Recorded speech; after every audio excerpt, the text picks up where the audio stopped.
Hello, namaste, annyeonghaseyo. My name is Shreya Koirala, and today I'm making this video to talk about the things that I love about Korea.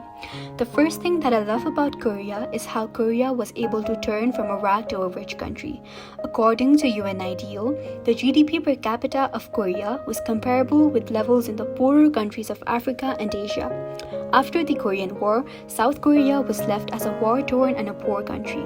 Later, heavy investments in steel building and shipbuilding industries were made, with the financial aid and loans received from developed countries for establishing diplomatic links.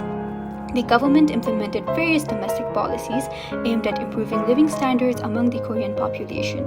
Gradually, the South Korean GDP began to rise as the investments in the industries began to pay off and the money was regularly reinvested into economic development under the government. Today, South Korea is a country with one of the strongest economies in the world.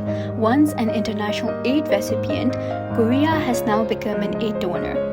We can conclude that the economic miracle we see today in South Korea is the outcome of a generation of Koreans who worked their fingers to the bone building of a progressive nation within a decade from nothing. Hundreds of temples and historical sites that were established centuries ago can be spotted throughout the country. A lot of initiatives are taken by the Korean government, such as the Korean Temple Stay program, Your Soul Goes On, that have helped foreigners learn about the country and its culture better. Nepal and Korea, both countries have a lot of cultural heritage that must be preserved and promoted. While Korea is able to promote its culture due to the power of media and advertising, we are still lacking in this aspect. This motivates me even more to preserve and promote my culture and tradition through modernization, not forgetting about the roots of my culture. The fourth king of the Joseon dynasty, King Sejong, was probably one of the most influential and greatest kings in history as he invented Hangul, the Korean language script. I would like to believe he was way ahead of his time. Hangul is such an exceptional language as the letters are highly symbolic. The diagrams of the consonants of Hangul are similar to the shape our mouth makes in order to articulate the sound, which is really remarkable. The vowels, on the other hand, are made up of three symbols: a dot representing the sky, a horizontal line representing the earth, and a vertical line representing humans who connect the earth and sky.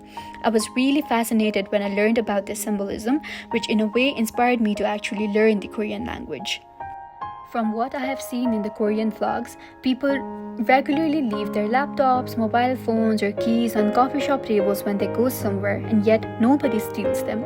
The vendors in fact hand it to the police even if they leave it, which is really fascinating to me. They never charge others more than the actual price. Not all, but I have seen some Nepali vendors charging more than the actual cost if the person is from a different country. But in Korea, I do not think anyone will try to take advantage of someone being a foreigner, which is another reason why I love Korea.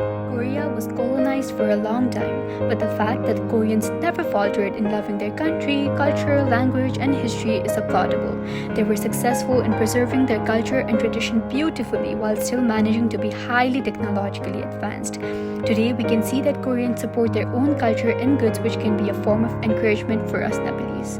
Hallyu, or Korean Wave, has been a deliberate tool of soft power to raise the economy of South Korea, and it's flourishing even more in the present years.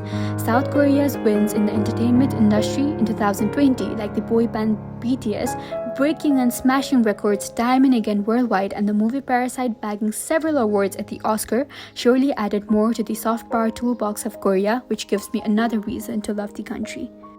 Most people are brought up with a certain concept of well-defined masculinity, which no one dares challenge. But the artists from the Korean entertainment industry have colorful hair, beautiful skin which is clear, and they do not feel embarrassed to put on makeup.